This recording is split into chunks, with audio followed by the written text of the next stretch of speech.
அஸ்ஸலாமு அலைக்கும். Welcome to my channel Nagore சமையல். நாகூர் சமையலில் இன்றைக்கி பால் கொழுக்கட்டை எப்படி செய்யலான்னு பார்க்கலாம். பசும்பால், தேங்காய் பால் இது ரெண்டும் சேர்த்து தான் நான் இன்றைக்கி செஞ்சுருக்கேன். இந்த கப்பால் 2 கப் அளவு இடியப்ப மாவு எடுத்திருக்கேன். இது கூட தேவையான அளவு உப்பு, 1 ஸ்பூன் அளவு நெய். இதை நல்லா மிக்ஸ் பண்ணிவிட்டு கொஞ்சம் கொஞ்சமாக தண்ணி சேர்த்து சாஃப்டாக பிணைஞ்சி எடுத்துக்கணும்.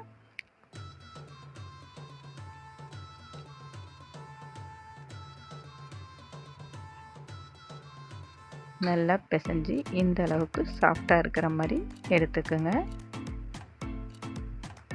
இதை இந்த மாதிரி சின்ன சின்ன பால்ஸாக நம்ம உருட்டி எடுத்துக்கணும்.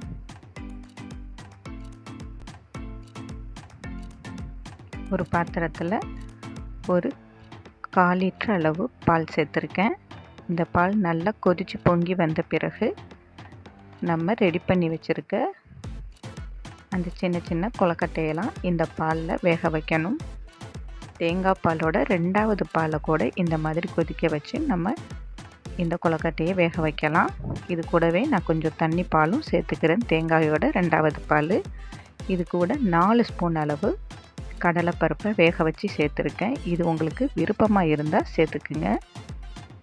1/2 கப்பு சீனி, 3 ஏலக்காய் அதை மிக்சியில் நல்லா பொடி பண்ணி சேர்த்துருக்கேன். ஏலக்காய் சேர்த்து செய்யும்போது நல்ல வாசனையாக இருக்கும். இந்த 2 உருண்டைகளை மட்டும் தனியாக எடுத்து தண்ணி பாலில் நல்லா மிக்ஸ் பண்ணி சேர்த்துக்கிறேன். நல்லா திக்காக நல்லா டேஸ்ட்டாகவும் இருக்கும். இப்போது தேங்காயோட தலைப்பால் 1 கப் அளவு தேங்காய் பால் சேர்த்துருக்கேன். 1 ஸ்பூன் அளவு தேங்காய் துருவலும் ஆப்ஷனல் தான், உங்களுக்கு விருப்பமாக இருந்தால் சேர்த்துக்குங்க. இதை சேர்த்துட்டு கொதிக்க வைக்கக்கூடாது, ஸ்டவ் ஆஃப் பண்ணிவிடுங்க. அவ்வளவுதான், சூப்பரான பால் கொழுக்கட்டை ரெடி ஆயிடுச்சு. இந்த கடலைப்பருப்பு, தேங்காய் துருவல் உங்கள் விருப்பம்தான், இது சேர்க்காம கூட செய்யலாம்.